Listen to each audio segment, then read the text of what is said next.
Die Lage ist bedrohlich. Ein neues Coronavirus verbreitet sich über die ganze Welt. Die Nachrichten sind voll davon.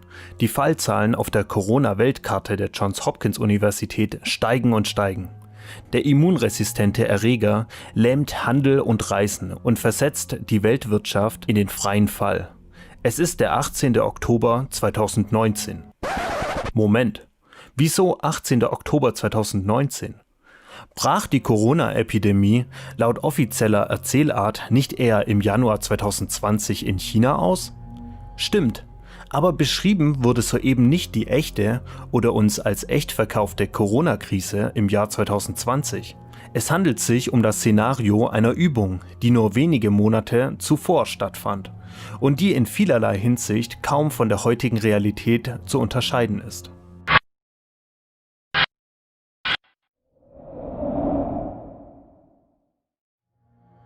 Am 18. Oktober 2019 veranstaltete die Bill and Melinda Gates Stiftung gemeinsam mit der Johns Hopkins Universität und dem Weltwirtschaftsforum eine Pandemiesimulation, bei der politische Entscheidungsträger, Wirtschaftsführer, Medienvertreter und Seuchenexperten gemeinsam auf den simulierten Ausbruch eines Virus reagierten. Der Name der Simulation: Event 201. It began in healthy-looking pigs, months, perhaps years ago. A new coronavirus spread silently within herds. Gradually, farmers started getting sick. Infected people got a respiratory illness with symptoms ranging from mild flu-like signs to severe pneumonia. The sickest required intensive care, many died. Richtig gehört.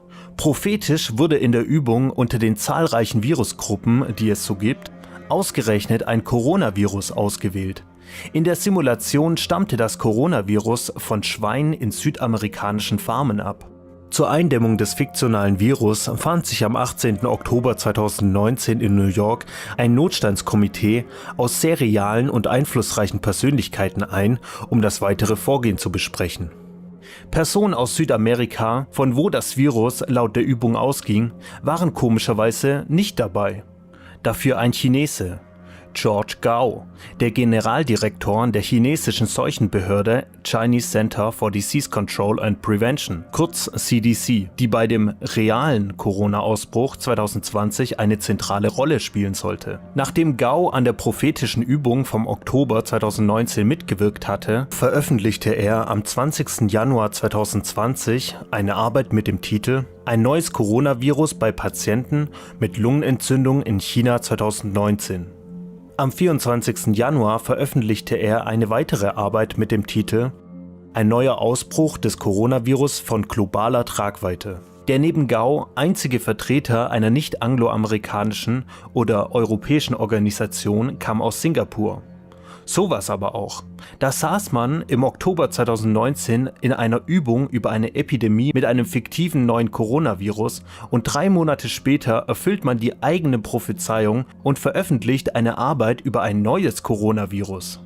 Die Labors der chinesischen Seuchenstelle CDC befanden sich also unter der Kontrolle jenes CDC-Direktors, der schon bei der Übung der Gates-Stiftung zugegen war. Am 31. Dezember 2019 ging es dann los. Da meldeten die chinesischen Behörden der Weltgesundheitsorganisation ganze 27 Fälle von unklarer Lungenentzündung. Aber warum um alles in der Welt? Das wären 0,00002% der chinesischen Bevölkerung. Einfach lachhaft. Allein in Deutschland mit seinen 82 Millionen Einwohnern gibt es pro Jahr rund 1,5 Millionen Lungenentzündungen, also bei 0,61% der Bürger. Hochgerechnet auf China wären das bei 1,3 Milliarden Einwohnern etwa 8 Millionen Erkrankungen und hochgerechnet auf die 58 Millionen Einwohner der Provinz Hubei, in der Wuhan liegt, wären das immer noch rund 350.000. Und untypisch war die eilige Meldung an die WHO obendrein. China ist ein strikt abgeschotteter Staat mit einer strengen Zensur. Jedes wirkliche Problem wird als Staatsgeheimnis betrachtet und nur dann zugegeben, wenn es gar nicht mehr anders geht. Und nun latscht China freiwillig mit einem statistischen Nichts von 27 Kranken oder Infizierten in einem Großraum wie Wuhan bzw. in der Provinz Hubei umgehend zur WHO, um diese dort zu melden? Und die WHO empfahl den Chinesen nicht etwa, sich mal locker zu machen, sondern nahm die Sache ernst? Nicht doch. In Wirklichkeit enthält dieser Vorgang bereits zwei Merkwürdigkeiten. Erstens, dass China die verschwindend geringen Fallzahlen der WHO überhaupt meldete und damit global bekannt machte. Und zweitens, dass die WHO das ernst nahm. Und das spricht für eine Absprache. Denn dass einer wegen statistisch irrelevanter Zahlen Alarm schlägt, kann ja sein. Aber gleich zwei? Mögliche Erklärung? China und die WHO stecken unter einer Decke und spielen sich die Bälle zu. Schließlich hatte zuvor schon eine Chinesin die Kriterien zur Einstufung einer Krankheit als Pandemie stark herabgesetzt. Die damalige WHO-Chefin und Hongkong-Chinesin Margaret Chan. Die hatte schon an den Kriterien gefingert, um damals die Schweinegrippe als Pandemie einzustufen. Zitat: Wegen ihrer Zustimmung zur Einstufung der Schweinegrippe H1N1 als Pandemie, also einer länder- und kontinentübergreifenden verbreiteten Krankheit, wurde Chan 2009 heftig kritisiert. Zitat Ende. Ohne die Aufweichung der Kriterien wäre es gar nicht möglich gewesen, relativ harmlose Krankheiten wie die Schweinegrippe oder Covid-19 als Pandemie einzustufen und Maßnahmen zu verhängen. Erst seit Margaret Chans Änderung spielt es keine Rolle mehr, wie viele Menschen weltweit erkranken oder sterben. Es reicht die schnelle Verbreitung eines Erregers in mindestens 2 der 6 WHO-Regionen, egal wie gefährlich dieser ist. Und hagelt es Kritik, stellt sich umgekehrt die WHO wiederholt vor China. Zitat: Die Weltgesundheitsorganisation forderte die Kritiker am Mittwoch erneut auf, die Kritik an Chinas Umgang mit dem Ausbruch des Coronavirus zu beenden. Zitat Ende. Vertreter der UNO saßen bei der Übung vom Oktober 2019 mit dem chinesischen CDC-Direktor George Gao an einem Tisch. Michael Ryan, der Direktor des WHO-Notfallprogramms, konnte nicht anwesend sein, doch wurde kurz zugeschaltet. Und ausgerechnet UNO, WHO und George Gao standen im Mittelpunkt der Verwirklichung dieser Gates-Simulation. Alles stimmte. Der Name Coronavirus ebenso wie die weltweite Verbreitung sowie die schwerwiegenden Folgen für die globale Wirtschaft und den Verkehr. Genau wie von der Übung vorhergesagt, spielte die Welt im Februar 2020 wegen des angeblich neuen Coronavirus verrückt. Wieder steht bei Event 201 ein Mann im Mittelpunkt, den viele Kritiker als Hauptprofiteur der Corona-Krise ins Visier genommen haben: Bill Gates. Nicht nur mit dieser Übung hatte Gates bereits hellseherische Fähigkeiten gezeigt. Lauschen wir einmal der Rede von einer TED-Konferenz 2015. When I was a kid, the disaster we worried about most was a nuclear war. That's why we had a barrel like this down in our basement, filled with cans of food and water. When the nuclear attack came, we were supposed to go downstairs, hunker down, and eat out of that barrel. Today, the greatest risk of global catastrophe doesn't look like this. Instead, it looks like this. If anything kills over 10 million people in the next few decades, it's most likely to be a highly infectious virus rather than a war. Not missiles, but microbes. Now, part of the reason for this is that we've invested a huge amount in nuclear deterrence. But we've actually invested very little in a system to stop an epidemic. We're not ready for the next epidemic.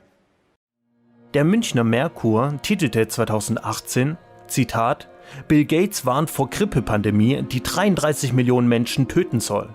Der Multimilliardär ist sich sicher, eine Pandemie, so schlimm wie die spanische Grippe, soll weltweit über 30 Millionen Menschenleben auslöschen und die Zeit rinnt. Zitat Ende. Am 31.01.2020 konnte man in der britischen Daily Mail lesen, Zitat: In einer Netflix-Dokumentation aus dem Jahr 2019 sagte der Milliardär Bill Gates voraus, dass ein Killer-Virus aus Chinas feuchten Märkten stammen und die Welt schnell infizieren könnte. In einer Folge der Netflix-Serie Explained warnte der Microsoft-Tycoon, dass die Welt schlecht auf eine globale Pandemie vorbereitet sei. In der Ende letzten Jahres ausgestrahlten Serie hatte Herr Gates von der Wahrscheinlichkeit eines Virusausbruchs auf einem der Lebendmärkte Chinas gewarnt, genau wie in Wuhan, wo dieser neue Ausbruch des Coronavirus vermutlich seinen Ursprung hat. Zitat Ende. Wie der Zufall so will, spielte die Johns Hopkins Universität bei der Übung die nahezu selbe Rolle, die sie heute in der Realität spielt. Dr. Caitlin Rivers vom Johns Hopkins Center for Health Security stellte die Fallzahlen auf einer Karte vor, die der inzwischen weltberühmten Echtzeit-Weltkarte derselben Universität nicht unähnlich sieht. Siehe dazu auch unser Video über die Johns Hopkins Universität. Vor allem das irreführende exponentielle Wachstum, das sich schlicht durch die vermehrte Anzahl von Tests ergibt, haben die beiden Karten bereits gemeinsam. Zufälligerweise ist Bill Gates auch, neben dem New Yorker Milliardär Michael Bloomberg, der größte Sponsor der Johns Hopkins Universität auf dem Gebiet der Gesundheit, und ebenso zufälligerweise wurde die Übung gemeinsam von der Gates Stiftung und der Johns Hopkins Universität veranstaltet. Seit 2009 und etwas zuvor lassen sich Spenden der Bill und Melinda Gates Stiftung in einer Höhe von fast $1 Milliarde an die Johns Hopkins Universität nachvollziehen. Interessant ist die extrem hohe Todesrate der neuen fiktiven Viruskrankheit Krebs mit 10%.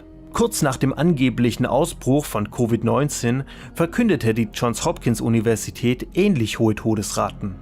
Mittlerweile ist jedoch klar, dass sich die Universität mit ihren Zahlen massiv verschätzt hatte. Zumindest wenn man annimmt, dass es diese Viruskrankheit überhaupt gibt. Wenn man einen repräsentativen Querschnitt der Bevölkerung testet, nähert sich die Tödlichkeit von Covid-19 dem Niveau einer normalen Grippe an, also eine Todesrate von 0,1 bis 0,3%. Es liegt nahe, dass mit den hohen Zahlen der Johns Hopkins Universität anfangs Panik geschürt werden sollte, um eine Pandemiekampagne ins Rollen zu bringen. Auch die Übung beschreibt die Krankheit als grippeähnlich, allerdings nur bei den Patienten, die milde Symptome zeigen. In der Realität wird hingegen immer klarer, dass die Krankheit, sollte es sie überhaupt geben, bei allen Patienten in etwa mit der Grippe vergleichbar und damit relativ harmlos ist. Erstaunlicherweise wird in der Übung auch davon gesprochen, dass die Fallzahlen von Land zu Land extrem unterschiedlich sind.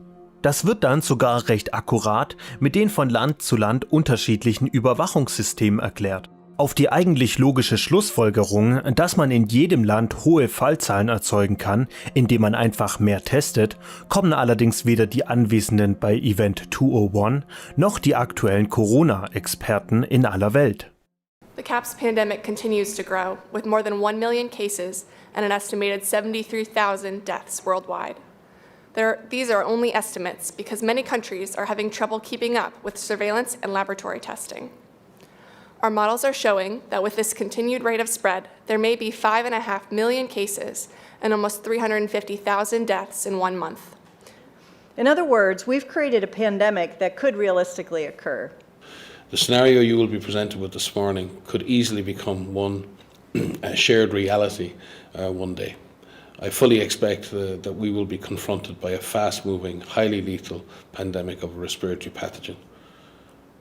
The question is, are we prepared to globally respond to the next major pandemic event? So, da hat man ja echt ins Schwarze getroffen. Werfen wir mal einen genaueren Blick auf die Teilnehmer der Übung. Da haben wir LaToya D. Abbott, Vertreterin des US-amerikanischen Hotelunternehmens Marriott International. Eine Hotelkette? Was hat denn eine Hotelkette zur Bekämpfung eines Virus beizutragen? Auf den ersten Blick ist die Anwesenheit dieser Teilnehmerin nicht nachvollziehbar. Sophia Borges, Vizepräsidentin der Stiftung der Vereinten Nationen, eine Vertreterin der UNO, also des internationalen Befehlskörpers, nach dessen Vorgaben sich die ganze Welt richtet. Brad Cornett, Vertreter des Medizinunternehmens Henry Schein. Spezialisiert ist Henry Schein vor allem auf Zahnpflege und Veterinärmedizin. Auch dieses Unternehmen ist nicht gerade der erste Kandidat, den man sich in dieser Runde vorstellt. Christopher Elias, Präsident der Global Development Division der Gates Stiftung, die das Event veranstaltete. Tim Evans, Direktor für Gesundheit, Ernährung und Bevölkerung der Weltbank. George Gao, Generaldirektor der chinesischen Seuchenbehörde CDC, die bei dem realen Corona-Ausbruch 2020 eine zentrale Rolle spielen sollte. Avril Haines, hochrangige US-Regierungsbeamtin und ehemals stellvertretende Direktorin der CIA, einst Studentin an der Johns Hopkins Universität. Was macht diese Dame bitte hier am Tisch? Mit Medizin hat sie nichts zu tun. Studiert hat sie Physik und Rechtswissenschaften. Sie war lange an höchster Stelle in einer der kriminellsten Organisationen der Welt, der CIA. Nachweislich war dieser Geheimdienst schon an Staatsstreichen, Terroranschlägen, Drogenhandel, Folter und vielen sonstigen Gräueln beteiligt. Und wer die Welt der Geheimdienste kennt, weiß, dass es das Wort ehemalig dort nicht gibt. Wer einmal bei der CIA war, bleibt bei der CIA. Ihr Vater, Thomas Haynes, war übrigens ein Multimillionär und Professor an der Rockefeller University sowie Mitbegründer der City University of New York. Jane Halton, ehemalige australische Gesundheits- und Finanzministerin, heute im Vorstand der australischen ANC Bank. Warum gerade sie in der auserwählten Runde Platz nehmen darf? Das wird wohl daran liegen, dass Halton die Vorsitzende der mit Bill Gates vernetzten Organisation CEPI ist, auf die wir später noch zu sprechen kommen werden. Matthew Harrington, Vertreter von Edelman, der größten PR-Agentur der Welt. Das gibt zu denken. PR, also Public Relations, dient der Beeinflussung und Manipulation einer Zielgruppe oder der gesamten Gesellschaft im Sinne eines Auftraggebers, der eine bestimmte Reaktion erzielen will. PR ist nicht Inhalt, PR ist Verpackung. Bei Public Relations geht es nicht um sachliche Informationsvermittlung. Es geht darum, mit allen zur Verfügung stehenden Mitteln und Tricks die Massenmeinung zu manipulieren und sie in eine Richtung zu steuern. Egal, ob diese Richtung mit der Wahrheit kompatibel ist oder nicht. Dass ein Vertreter dieser Branche mit am Tisch sitzt, ist gelinde gesagt besorgniserregend. Geht es bei Event 201 etwa nicht um objektive Informationsvermittlung, sondern um die Beeinflussung der Massen zu eigenen Zwecken? Martin Knuchel, Seniorchef der Lufthansa und ihr Krisenmanager. Eduardo Martinez, Präsident der UPS-Stiftung. Auch auf ein Logistikunternehmen wie UPS käme man sicher nicht als erstes, wenn man als Laie ein exklusives Notstandskomitee zur Eindämmung einer Viruskrankheit zusammenstellen müsste. Stephen C. Redd, Mitarbeiter der US-Regierung und der US-Seuchenbehörde CDC. Die amerikanische CDC ist eng vernetzt mit der WHO und war schon in der Vergangenheit die weltweit wichtigste nationale Behörde, wenn es um die Bekämpfung vermeintlicher Infektionskrankheiten ging. Hasty Taghi, Vizepräsidentin des Medienkonzerns NBC Universal. Adrian Thomas, Vizepräsident Global Public Health beim Pharmakonzern Johnson & Johnson. Lavantiru, Vertreter der Zentralbank Singapurs. Warum in aller Welt man ausgerechnet die Zentralbank Singapurs mit in der Runde haben will, bleibt für uns eine weitere unbeantwortete Frage. Komisch, in der Runde sitzt kein einziger Arzt, niemand, der wirklich etwas vom Umgang mit kranken Patienten versteht. Die Zusammensetzung ist politisch, wirtschaftlich, medialer Natur. Vor allem, wenn man Event 201 aus der Perspektive des Jahres 2019 betrachtet, als noch niemand ahnte, was 2020 passieren würde, ist die Anwesenheit mancher Gäste schlicht nicht nachvollziehbar. Man würde doch meinen, zur Bewältigung einer Gesundheitskrise müssten sich vor allem Gesundheitsexperten an einem Tisch beraten. Widmen wir uns jetzt einmal den Worten der Teilnehmer. We're at the start of what's looking like it will be a severe pandemic. And there are problems emerging that can only be solved by global business and governments working together. So the policy crisis in question for this board in this meeting is this. How should governments, business, and international organizations allocate and distribute pandemic antivirals and medical supplies to the people who need them most? I know we would all agree that if we had a vaccine in hand for CAPS, it'd be a game changer. In anderen Worten, das Coronavirus kann nur durch eine Machtausweitung internationaler Institutionen, die wenigen Megakonzernen zu Monopolen oder Oligopolen verhelfen, effektiv bekämpft werden. Die Maßnahme, die im Mittelpunkt steht, ist die Herstellung von Medikamenten, von deren Verkauf vor allem die Pharmaindustrie, deren Lobbyisten und von diesen vereinnahmte Politiker profitieren. So the policy question for this board now is how should financial resources be prioritized? Experts are discussing a number of options. The first option is to direct funds to public health and healthcare systems directly in countries that are struggling to keep those systems functioning in face of the pandemic. Another option would be to use funds for pandemic response to give to companies that are doing work directly related to the response, either in the making of vaccines or pharmaceuticals, medicines, N95 masks, or others directly involved in the response. A third priority would be to direct funds towards stabilizing governments that are beginning to falter in the face of pandemics. And yet another could be to direct funds towards industries or companies that might take down the global economy in some way, in some kind of domino effect, or in some way companies that are too big to fail. Egal welche Option man sich aussucht, die einzigen möglichen Lösungen bestehen für die Teilnehmer der Runde darin, entweder Steuergeld oder frisch gedrucktes Geld an supranationale Organisationen, Regierungen oder Konzerne zu verteilen. In anderen Worten, eine globale Planwirtschaft unter dem Vorwand einer Pandemiekrise. Bei der letzten Option sollen nur bestimmte Konzerne, die too big to fail sind, am Leben gehalten werden, was auf der anderen Seite nur bedeuten kann, dass der Mittelstand nicht gerettet wird. In dieser Richtung äußert sich auch der Vertreter der Bill & Melinda Gates Stiftung, die bekanntlich Milliardensummen in diese too big to fail Unternehmen investiert hat. And the companies that will be our best partners for this are the companies who have been thinking about this ahead of time, who were prepared, who had redundancies and plans for their supply chains. They're going to be our strongest partners. So we are going to have to help work through public-private partnerships to support companies, but not all companies, but not all companies, but not all companies. The ones that are critical to sustaining that global supply chain, keeping commodities, people, food, other essential things to sustain the stability that we need to prevent governments from faltering, etc. Privat-öffentliche Partnerschaft ist ein Begriff, der in der Runde immer wieder fällt. Ein Euphemismus für Lobbyismus bzw. Korporatismus, also die unheilige Allianz von Staaten und Konzernen. Staaten helfen wenigen Megakonzernen dabei, hohe Gewinne zu erzielen.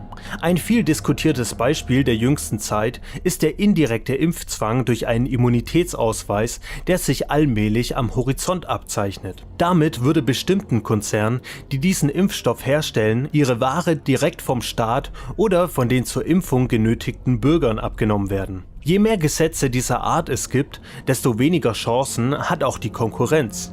Mit weniger verbliebenen Konkurrenten können sich die Großunternehmen dann höhere Preise und niedrigere Löhne erlauben. Ihre Macht wächst und wächst.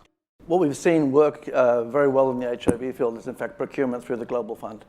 So having a centralized mechanism, so financially able to procure on behalf of affected countries would be critical. We need help. We need public funding to be able to expand the capacity of our antiretrovirals. Without that, we cannot meet the demand. Hilfe, der Kunde droht mit Umsatz. Ich brauche finanzielle Hilfe, damit ich ihn bedienen kann. Da scheint jemand das Prinzip der Marktwirtschaft nicht ganz verstanden zu haben. Es sei denn, er weiß ganz genau, dass seine Produkte ohne Hilfe des Staates keinen Gewinn erzielen würden. Der globale Fonds zur Bekämpfung von AIDS, Tuberkulose und Malaria, kurz Global Fund, dient der Finanzierung nationaler Maßnahmen gegen die 3 genannten Krankheiten. Die Stiftung von Bill Gates gab das Startkapital bei der Gründung im Jahr 2002. Die Organisation hat, Stand Ende 2018, Mittel in Höhe von 39,6 Milliarden US-Dollar von Staaten und privaten Geldgebern eingesammelt und damit mehr als 1000 Programme in 140 Ländern finanziert. Damit ist der Global Fund eine von vielen Organisationen, die als Saugrohr von Steuergeldern hin zu Pharmakonzernen dient. Kein Wunder, dass der Vertreter von Johnson & Johnson den Global Fund sehr zu schätzen weiß. Er will sich die Bereitstellung von Medikamenten also vor allem mit dem Geld der Nationalstaaten und damit vom Steuerzahler finanzieren lassen. Ein bekanntes Muster des Korporatismus. Zufälligerweise war nur eine Woche vor Event 201 eine sogenannte Nachschubkonferenz des Global Fund in Lyon zu Ende gegangen. Bei ihr hatten die Geldgeber, also vor allem Staaten, der Organisation 14 Milliarden Dollar für die nächsten 3 Jahre versprochen. CEPI, which was established 3 years ago to accelerate vaccines exactly in development in these settings where a coronavirus is in fact one of its indications and first areas of focus. Haben wir das richtig verstanden? Auch CEPI, dessen Vorsitzender am Tisch sitzt, hat sich bereits 2019 als Schwerpunkt mit Coronaviren beschäftigt. Hier eine Erklärung zu CEPI. Einer der Mitbegründer der Organisation war mal wieder Bill Gates mit seiner Stiftung. Es geht auch bei CEPI vor allem darum, an Steuergeld zu kommen, um private Projekte zu finanzieren. Im Fall von CEPI, um Impfstoffe möglichst schnell produzieren zu können. CEPI ist genau wie der Global Fund oder auch Gavi ein weiteres Saugrohr für die Großkonzerne, um an Regierungsmittel zu gelangen. So stellte erst vor kurzem die deutsche Bundesregierung CEPI 140 Millionen Euro zur Verfügung. Mal wieder ein typischer Fall von Korporatismus. We shouldn't underestimate the power of entrepreneurship, and we need to escalate that, whether it's through the government's helping with tax breaks or subsidies of that nature to increase manufacturing of those types of products. It can happen quickly. A Marshall-type plan. Don't mean to say that exactly, but a Marshall Plan that can go into effect can stimulate change very quickly. Wie bitte? Der Vertreter aus der Medizinbranche fordert von den Steuerzahlern hohe Subventionen und rechnet gleichzeitig mit Steuererleichterungen für seinesgleichen? Ist das zu fassen? Was hat das bitteschön mit Unternehmertum zu tun? Es handelt sich hier nicht um Unternehmertum, sondern um Lobbyismus und Korruption auf allerhöchster Ebene. Ein Hohn, diese Worte überhaupt in den Mund zu nehmen. Fehlt nur noch, dass man fordert, die Steuerzahler sollten auch noch für Impfschäden aufkommen und nicht die Unternehmen. Ach, warten Sie mal, das tun sie auch schon, beispielsweise in Schweden. We have known about CAPS-like viruses in animals and people for decades, but have not been successful at developing a licensed vaccine. And sure, there are new technologies that may help, but it's going to be difficult. I am not optimistic about having a vaccine in time to be relevant during this pandemic. Interessant, auch beim fiktiven Coronavirus steht anfangs kein Impfstoff zur Verfügung. Doch es besteht trotzdem eine geringe Hoffnung, dass neue Technologien die Rettung bringen könnten. Für alle Teilnehmer von Event 201 ist klar, die Impfung wird die endgültige Lösung des Problems sein. Und das ist auch in der Realität so. Wie Bill Gates schon sagte, ohne Corona-Impfstoff wird es keine Rückkehr zur Normalität mehr geben. Das klingt wie eine Drohung. Wenn ihr euch nicht impfen lasst, kriegt ihr eure Freiheit nicht zurück. Und diese implizite Drohung zieht sich ebenso wie ein roter Faden durch Event 201. Public health agencies have issued travel advisories, while some countries have banned travel from the worst affected areas. As a result, the travel sector is taking a huge hit. Travel bookings are down 45% and many flights have been cancelled. Governments that rely on travel and tourism as a large part of their economies are being hit particularly hard. Our US affiliate has just released polling results on public expectations for a vaccine. A majority of Americans expect a vaccine to be available within 2 months, and 65% of those polled are eager to take the vaccine, even if it's experimental. In related news, a significant demand for personal protective equipment like N95 masks and gloves are on the rise due to the pandemic. Na klar, 2/3 der amerikanischen Bevölkerung kann es überhaupt nicht abwarten, sich einen ungeprüften Impfstoff direkt in den Körper spritzen zu lassen. Hier wird ein weiteres Muster erkennbar, das sich durch die Übung zieht. Es wird so getan, als käme die Nachfrage nach Maßnahmen, Medikamenten und sonstigem Equipment direkt aus der Bevölkerung und sei kein Wunsch dieser Expertenrunde. Es wird von Anfang an so getan, als würde die Bevölkerung förmlich nach einem Impfstoff und antiviralen Medikamenten betteln. Dann wird behauptet, man habe leider nicht genug Vorrat, um den Bedarf zu decken. Man müsse schnell mehr nachproduzieren, um den Bedürfnissen der Bevölkerung entgegenzukommen. Dabei werden auch NGOs genannt, die den nötigen Druck von unten aufbauen sollen, damit Länder der dritten Welt mit Produkten der Pharmahersteller überschüttet werden, ob sie wollen oder nicht. Ein bekanntes Schema. So sieht dann wohl auch das Wirtschaftsmodell der Zukunft aus. Der Kunde zählt nichts mehr. Das Prinzip von Angebot und Nachfrage ist außer Kraft gesetzt. Der Hersteller entscheidet gemeinsam mit der hohen Politik, was der Kunde haben will und was nicht. Event 201 erzeugt das Bild einer Krise, die nicht von oben kommt, sondern aus der Bevölkerung heraus entsteht. Es wird behauptet, Menschen würden wegen Caps nicht mehr reisen wollen, Unternehmer ihre Geschäfte aus Angst freiwillig schließen, Arbeitnehmer nicht zur Arbeit gehen wollen, der Impfstoff werde in rauen Mengen nachgefragt. Werfen wir einen Blick auf die Realität in Bezug auf Corona, erkennen wir ein gegenteiliges Bild. Hätten die Regierungen und Medien nicht vor Corona gewarnt und wären dann nicht entsprechende Maßnahmen verhängt worden, hätte niemand etwas davon gemerkt. Die Krise wurde künstlich erzeugt. Vor allem im zweiten Segment der Übung wird gesagt, dass trotz des fehlenden Impfstoffes antivirale Medikamente, zum Beispiel aus der AIDS-Behandlung, zum Einsatz kommen sollten. Tatsächlich werden Medikamente aus der AIDS-Therapie inzwischen sehr häufig in der Behandlung von Covid-19 eingesetzt. In der Übung wird von dem fiktiven antiviralen Mittel Extronavir gesprochen, das auch in der AIDS-Behandlung Erfolge erzielt haben soll. Kennern fällt die Ähnlichkeit zu den realen Anti-AIDS-Mitteln Lopinavir und Ritonavir auf. Der gesamte zweite Teil der Übung handelt davon, wie man das System am Laufen hält, wie trotz der Pandemie die wichtigsten Güter und Dienstleistungen zur Verfügung gestellt werden können, damit alle ausreichend versorgt werden. Die Runde spielt sich hier als Retter auf. In der Realität waren es jedoch die in der Simulation vertretenen Organisationen, die die Probleme erst verursacht haben. Der Weltbankvertreter spricht Bailouts, Rettungspakete und fiskalische Maßnahmen an. All dies fällt in der Übung unter den Oberbegriff Kontinuitätsplan, der vorgeben soll, wie man die Lieferketten trotz der gefährlichen Seuche aufrechterhält. Der Begriff Kontinuitätsplan zeigt ebenfalls auf, dass es sich bei Event 201 um nichts anderes als Planwirtschaft handelt. Sogar ein fiktiver Ökonom wird herangezogen, der kritisiert, dass die Maßnahmen den Menschen mehr schaden könnten als die Krankheit selbst. Absolutely, we need to save lives. We all know someone who's been affected by CAPS. But we literally cannot afford a heavy-handed response that suffocates our economy. Pragmatism is a wise choice. I mean, what exactly are the risks and benefits of slowing air travel, of staying home from work, closing schools, disrupting supply chains, interfering with our reliable channels of communication and news? Sure, some of these steps can help slow CAPS, but often only marginally and with serious costs. When this is all over, some families, some cities will have suffered more from our interventions than from CAPS.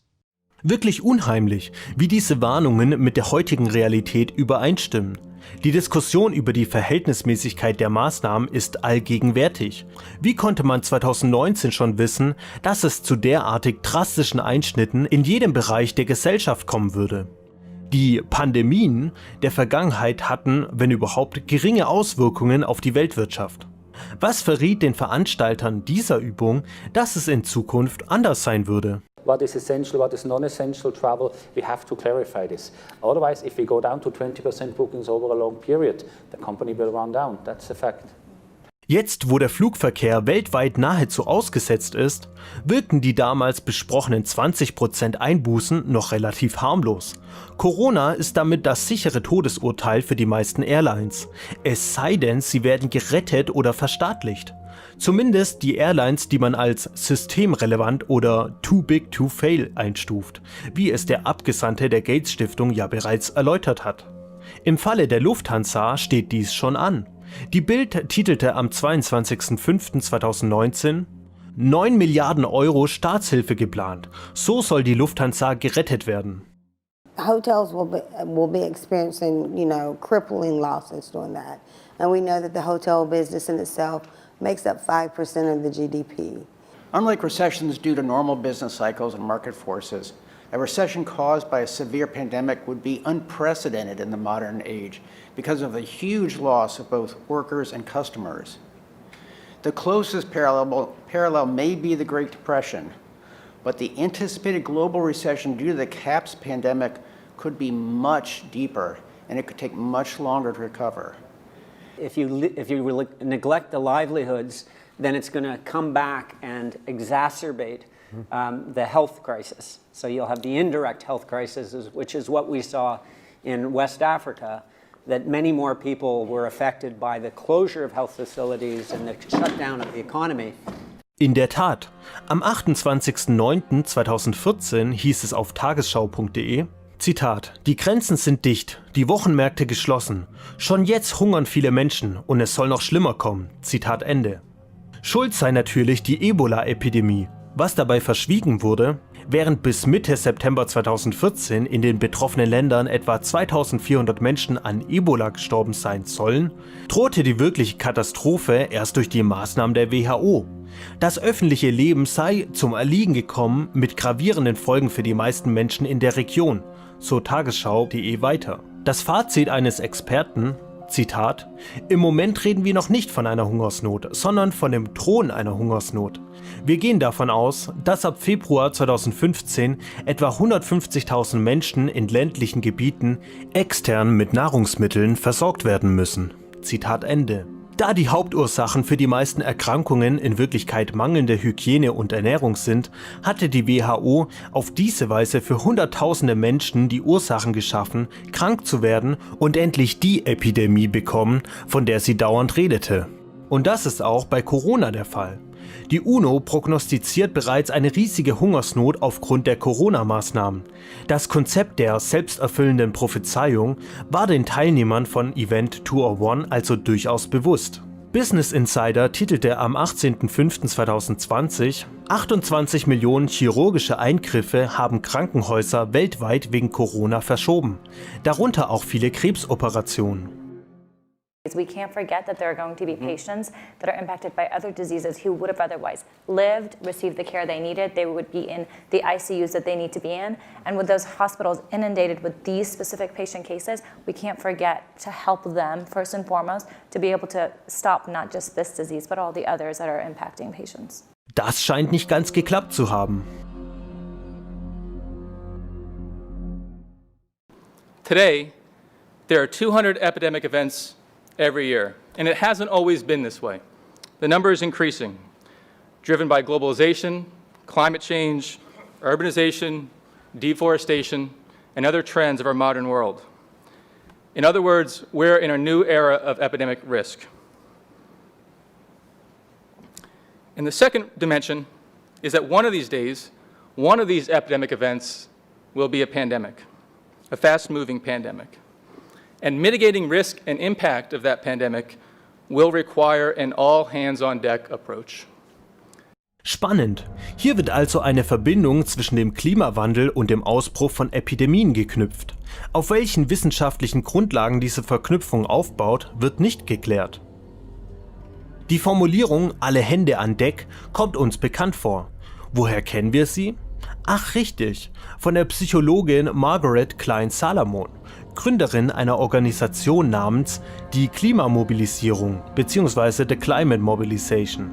Salamon veröffentlichte im Jahr 2016 ein äußerst interessantes Strategiepapier mit dem Titel "Wie man die Öffentlichkeit in den Notfallmodus führt.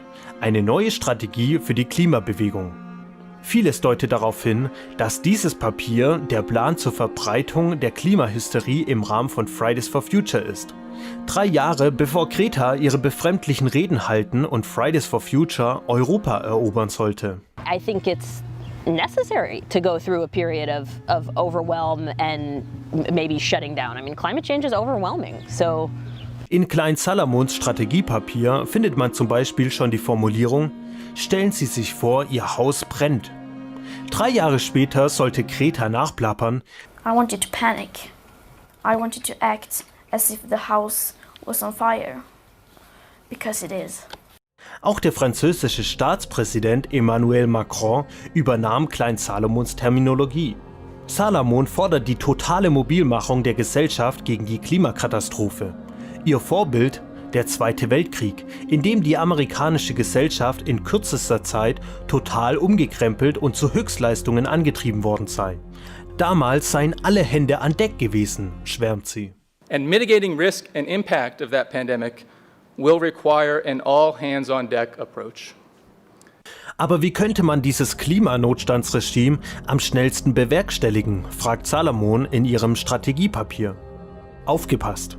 Salamon findet tatsächlich Gefallen an dem Gedanken an ein neues Pearl Harbor. Denn 1941 habe der Überraschungsangriff auf Pearl Harbor den amerikanischen Isolationismus beendet und das Beispiel für ein Amerika im Notfallmodus geliefert. Das heißt, ein Amerika in der totalen Mobilmachung.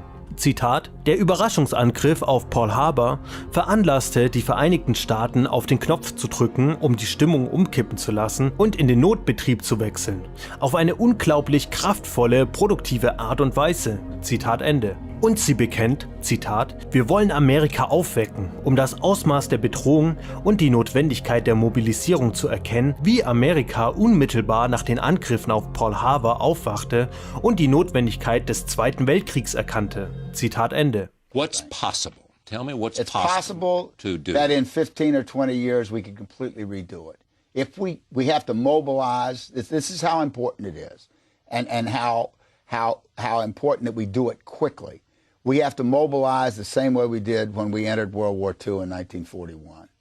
We have to fully mobilize everything we have and put it into changing the energy system over. And not just here in the United States, but all over the world. Not doing it will be catastrophic. We'll have 8 degrees, we'll be 8 degrees hotter in 30 or 40 years, and basically none of the crops will grow. Most of the people will have died, and the rest of us will be cannibals. Civilization will have broken down. Stabilize the population. When I was born, there were so what's wrong with the population? I mean, with too many people.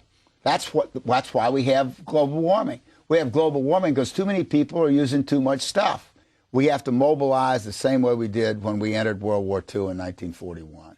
Dabei gilt es zu verstehen, dass der Angriff der Japaner auf den US-Flottenstützpunkt Pearl Harbor kein authentisches Ereignis war. Die US-Regierung war über den geplanten Angriff und sogar dessen Zeitpunkt genau informiert. Wenn Klein Salomon dieses Ereignis erwähnt, dann muss man es auch in diesem Kontext interpretieren. Als bewusst zugelassener Angriff, um die amerikanische Öffentlichkeit vom Krieg zu überzeugen. Eine Öffentlichkeit, die eigentlich keinerlei Interesse an Krieg hatte. Womit wohl auch Klein Salomons Klima Pearl Harbor ein künstlich herbeigeführtes Ereignis darstellt. Im Bericht eines amerikanischen Thinktanks aus dem Jahr 2000 war ebenfalls zu lesen, die gewünschte Umwälzung in der US-Politik könne lange dauern, wenn nicht ein katastrophales und katalysatorisches Ereignis wie ein neues Pearl Harbor eintreten würde. Dieses neue Pearl Harbor trat ein, und zwar am 11. September 2001, dem 60. Jahrestag der Grundsteinlegung des Pentagons. 15 Jahre später ist es die Klimastrategin Klein Salomon, die sich in ihrem Strategiedokument ein katastrophales Ereignis à la Pearl Harbor geradezu herbeiwünscht. Diesmal nicht für eine militärische Mobilisierung, sondern wohl eher eine vermeintliche Umweltkatastrophe für eine Klimamobilisierung. Es klingt in der Tat so, als würden Salomon und ihre Kreise eine Art Klima-Pearl Harbor herbeisehen oder planen. Irgendein katastrophales Ereignis, das die westlichen Nationen traumatisieren und in den Notfallmodus bringen könnte. Ich hoffe aber, dass diese Krise uns näher zusammenbringt mit den Menschen in unserer unmittelbaren Umgebung und auch länderübergreifend auf der ganzen Welt. Nach dem Zweiten Weltkrieg hat sich die Welt, oder zumindest ein großer Teil, zusammengerauft. Und leider haben wir es auch hier mit einem dramatischen Umbruch zu tun. Unser Verhalten wird sich in vielen Punkten ändern. Ich hoffe auch, dass wir über die Pandemie nicht andere Dinge wie den Klimawandel vergessen, die ja ebenso unsere Zusammenarbeit und viel Innovation brauchen. The only way that we can effectively protect ourselves, the rest of humanity, and the natural world is through emergency mobilization, all hands on deck. And mitigating risk and impact of that pandemic will require an all hands on deck approach. All in. I founded and direct the Climate Mobilization, a grassroots advocacy organization that demands World War II scale climate mobilization. We call for a crash transition of the United States economy to eliminate emissions in 10 years.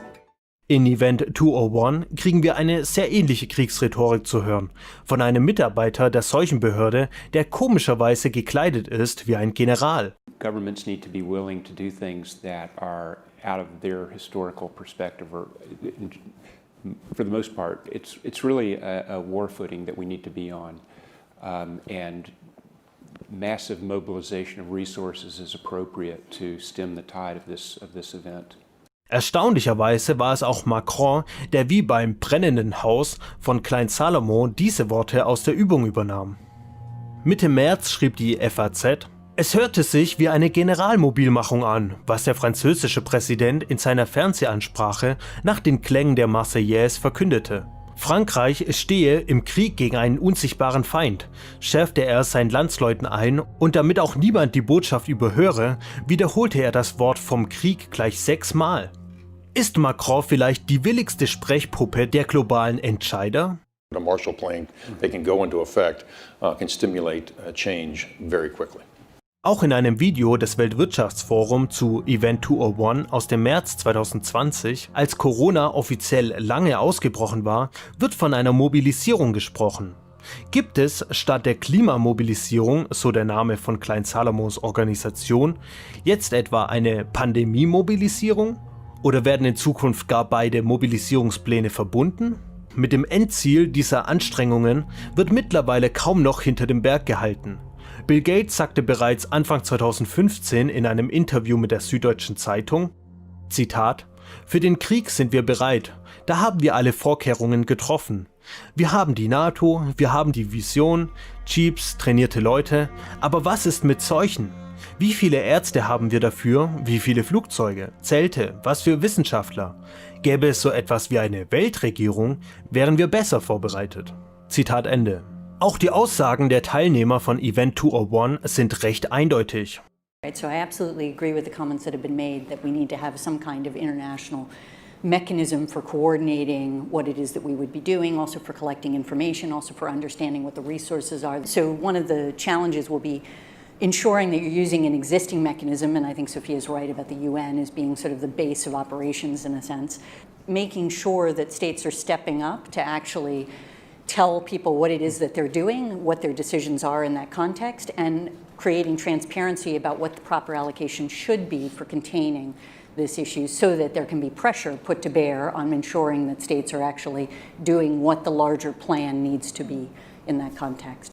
Es wird explizit davon gesprochen, Druck auf die Staaten auszuüben, damit sie den Vorgaben der UNO folgen. Eine Organisation, die am ehesten das darstellt, was man sich gemeinhin unter Weltregierung vorstellt.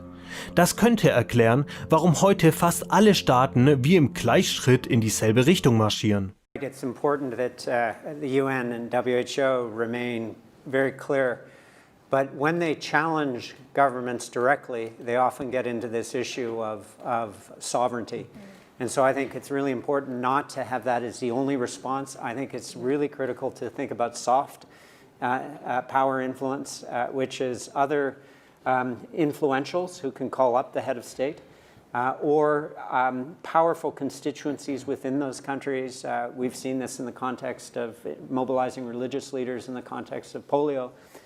Hier wird also vorgeschlagen, eine Spielart moderner, hybrider Kriegsführung einzusetzen, um Macht über Regierungen auszuüben, die sich dem Plan der Runde widersetzen.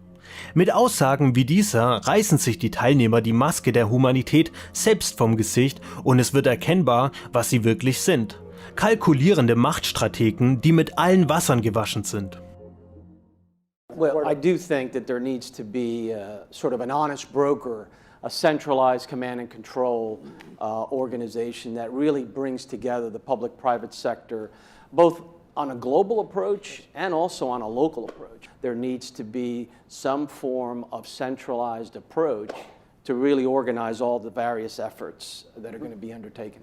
There should be a time-bound plan with very clear targets with respect to what would constitute a new level of global preparedness. And we should look at what's required to get that financed in such a way that it's not purely, the goodwill of everybody coming together occasionally because they're at Davos or they're in New York, but that it has some real accountability to agents that lie behind or are advocating for stronger global governance, but a practical one.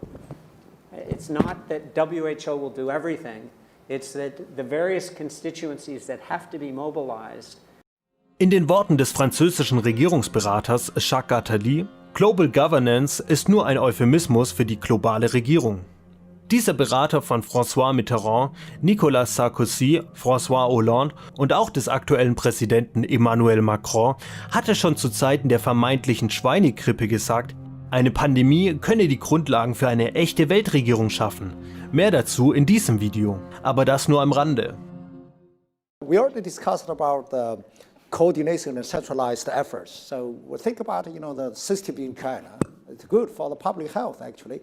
So even a good example for the West African outbreak of 2014 for the Ebola, and also the 2009 pandemic H1N1. So obviously, when you centralize the fund from the government, for example, so in China we very quickly we got enough fund to develop a new kind of vaccine for H1N1. So with 89 days, we got a new vaccine available. Unglaublich! George Gao darf hier das chinesische Modell als besonders effektiv bei der Bekämpfung von Krankheiten anpreisen. In einem totalitären kommunistischen Staat ist die Gesundheit der Bürger laut Gao also besser geschützt. Eine unglaubliche Lüge, denn kommunistische Staaten der Vergangenheit haben längst unter Beweis gestellt, dass dies niemals der Fall ist. Zweitens entbehrt das Narrativ von der Schweinegrippe als gefährlicher Viruskrankheit genauso jegliche Grundlage wie das Corona-Narrativ. Gaos Aussage baut schlicht auf Unwahrheiten auf. Ein deutlicher Widerspruch ist aus der Runde aber nicht zu hören. Warum, kann man sich denken? Für sie ist China das Modell der Zukunft. Will man daran festhalten, dass ein demokratisches System, das im Grunde dem Kern von Selbstbestimmung und auch Beteiligung von Menschen verpflichtet ist, noch eine Chance hat? Da muss man jetzt aber in großer Geschwindigkeit radikale Schritte in der Politik einführen. Oder gibt man es auf und dann wird man zu zentralistischen Systemen hingehen, die natürlich schneller sind. Das ist das Brückenbaubeispiel von Ihnen, China. Da gibt es eben keine Opposition und keine Mitbestimmung. Und wenn die Fehler machen, dann werden die trotzdem nicht abgewählt. Vielleicht gibt es mal irgendwann eine Revolte in China. Aber erst einmal ist das System effizienter. Allein, dass ein offizieller Beamter eines totalitären kommunistischen Systems wie China hier am Tisch sitzen darf, ohne dass seine Rolle kritisch hinterfragt wird, zeigt, wie weit es in der westlichen Welt schon gekommen ist. Da könnte man ja gleich noch Kim Jong-un einladen, um der Runde Ratschläge zu geben. Leute, die diese Zusammenhänge aufzeigen und deshalb auch Vermutungen zur langfristigen Planung der vermeintlichen Pandemie äußern, will Event 201 aufs Schärfste bekämpfen. The social media platforms have to step forward and recognize the moment to assert that they're a technology platform and not a broadcaster is over. They in fact have to be a participant in broadcasting accurate information and partnering with the scientific and health communities to counterweight, if not flood the zone of accurate information, because to put the genie back in the bottle of the misinformation and disinformation is nigh impossible. So flood good information. A centralized convening body that is addressing both the production and supply chain also serves as a convening enterprise around the communications. Der PR-Fachmann fordert von den sozialen Netzwerken, ihre Kernaufgabe während der angeblichen Pandemie nicht mehr zu erfüllen. Sie sollen den Nutzern keine neutrale Plattform mehr bieten, auf der ein freier Diskurs über die Gefährlichkeit der Pandemie stattfindet. Stattdessen sollen sie ihre Nutzer durch eigene Beiträge und eine Hervorhebung von akkuraten Beiträgen im Sinne der Übungsteilnehmer erziehen. Alarming news emerging from social media companies today about the CAPS pandemic. Twitter and Facebook are reporting they've identified and deleted a disturbing number of accounts dedicated to spreading disinformation about the outbreak. Countries are reacting in different ways as to how best to manage the overwhelming amounts of dis- and misinformation circulating over the internet. In some cases, limited internet shutdowns are being implemented to quell panic. If the solution means controlling and reducing access to information, I think it's the right choice. National governments are considering or have already implemented a range of interventions to combat misinformation. Some governments have taken control of national access to the internet. Others are censoring websites and social media content. And a small number have shut down internet access completely to prevent the spread of misinformation. Penalties have been put in place for spreading harmful falsehoods, including arrests. One thing we haven't spoken about, and I'm wondering whether it's time to talk about this, is a step up from the part of the governments on enforcement actions against fake news. So I think it requires a global coordination and not just at the individual country-specific level. And on various social media channels and cable networks, there's been some conspiracy theories that are around about the potential that pharmaceutical companies or the UN have released this for their own benefit. So as we move forward, obviously trust in pharmaceuticals and government is very important at this moment. So viel zu den Medien als vierte Gewalt. Die Vertreterin sieht es als ihre Aufgabe an, Vertrauen zu Großkonzernen und Regierungen aufzubauen. Eigentlich sollte eine freie kritische Presse doch der Hauptgegenspieler der Reichen und Mächtigen sein.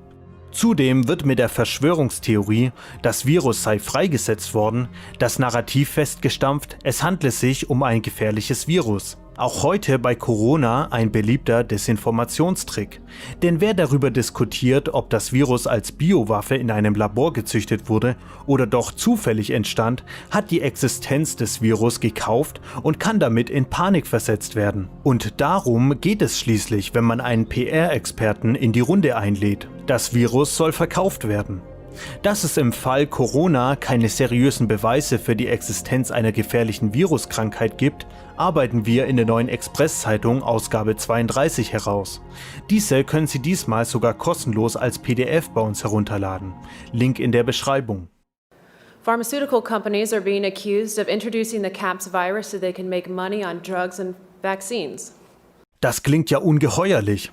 Wer käme denn auf sowas?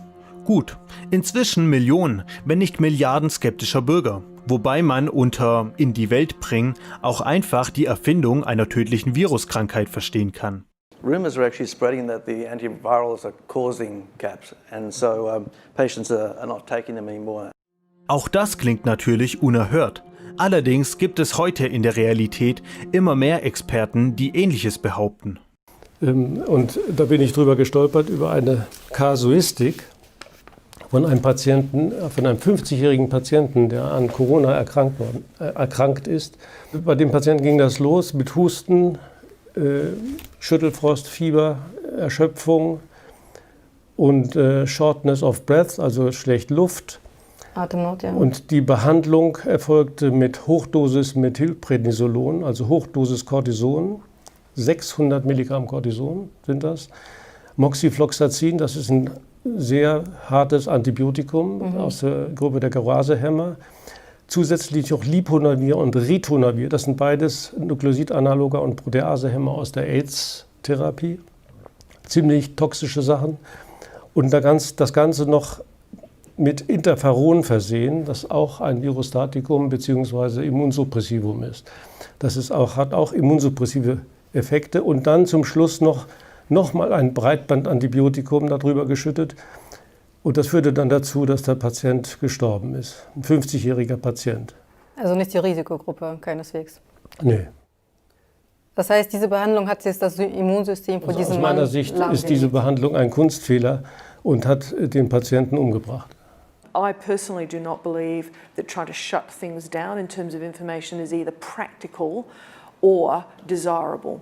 And we do have, I think, a couple of strategies that are available to us, one of which is the flood strategy, second of which is relying and informing and equipping trusted sources of information with the facts so they can then pass that on. But we also need to actually think about a technological answer to this. Ach, wie gnädig. Medien sollen vorerst nicht abgestellt werden. Das sagt zumindest eine Teilnehmerin. Sehr nett. Man kümmert sich einfach darum, die Sichtbarkeit alternativer Meinungen möglichst niedrig zu halten, sodass der Konsument sie kaum finden kann, während er mit Meldungen der großen Medienkonzerne überschüttet wird. Die Runde spielt sich als Wahrheitsministerium auf. Sie gibt vor, was legitime Quellen sind und was nicht. Was Desinformation und was Wahrheit ist, soll von oben aufoktroyiert werden.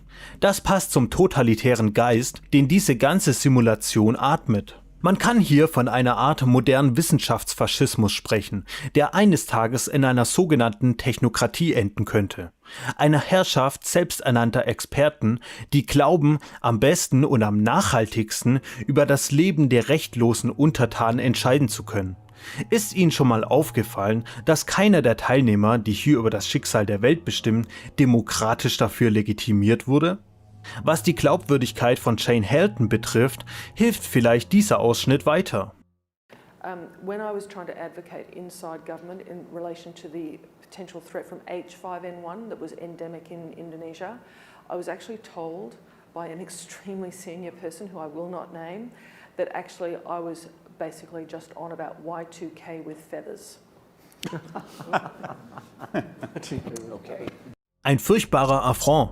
Da wagt doch jemand, die Vogelgrippe mit dem Millennium-Bug zu vergleichen, der sich letztendlich als Fehlalarm herausstellte. Bei der Vogelgrippe waren es immerhin einige hundert Fälle weltweit. Gut, eigentlich war die Vogelgrippe damit auch ein Fehlalarm erster Güte, aber 14 Jahre später scheint Frau Halton immer noch nicht bereit, dies zuzugeben. So viel zur Integrität und Seriosität der Person am Tisch. And that challenge, I think, is being proved out with the increasing rhetoric, both by candidates in the US, UK, and Germany, who are saying that globalism is responsible for this pandemic, and therefore there's a rising protectionist nature to take care of their own. And so I think it's an instance where the business, health, and scientific communities need to combat that rising rhetoric and misleading information. In der Tat wurden diese Vorwürfe auch 2020 laut. Auch sie bekräftigen allerdings das Narrativ der Existenz eines gefährlichen Virus und erhöhen so den Angstpegel. Hier sehen wir Michael Ryan, den Direktor des WHO-Notfallprogramms, der heute im Mittelpunkt der weltweiten Aufmerksamkeit steht. Dieser meldete sich bei Event 201 mit einer kurzen Videobotschaft zu Wort. Aufgepasst! I don't think we've ever been in a situation where we have had to respond to so many health emergencies at once. This is a new normal. Wikipedia schreibt, Zitat, Neue Normalität ist ein Begriff, der durch die Covid-19-Pandemie im Frühjahr 2020 in Österreich und Deutschland zu einem politischen Schlagwort wurde. Zitat Ende. Wie konnte Ryan schon im Oktober 2019 dieses Schlagwort benutzen? Da fällt es langsam wirklich schwer, keinen Bezug zwischen der Simulation und den realen Ereignissen rund um Corona herzustellen. And if this is the rolling new normal, interventions such as isolation of the sick, social distancing, disease surveillance, really do help to interrupt the spread of disease. The outcome of the CAPS pandemic in Event 201 was catastrophic. 65 million people died in the first 18 months. The outbreak was small at first and initially seemed controllable, but then it started spreading in densely crowded and impoverished neighborhoods of megacities. From that point on, the spread of the disease was explosive. Within 6 months, cases were occurring in nearly every country. The global economy was in a free fall. The GDP down 11%. Stock markets around the world plummeted between 20 and 40% and headed into a downward cycle of fear and low expectation. Businesses were not borrowing, banks were not lending. Everyone was just hoping to hunker down and weather the storm. Economists say the economic turmoil caused by such a pandemic will last for years, perhaps a decade. The societal impacts, the loss of faith in government, the distrust of news, and the breakdown of social cohesion could last even longer. Mit den extrem auffälligen Parallelen zwischen Event 201 und dem realen Corona-Ausbruch im Hinterkopf lohnt es sich, nochmal einen Blick auf die Teilnehmer zu werfen.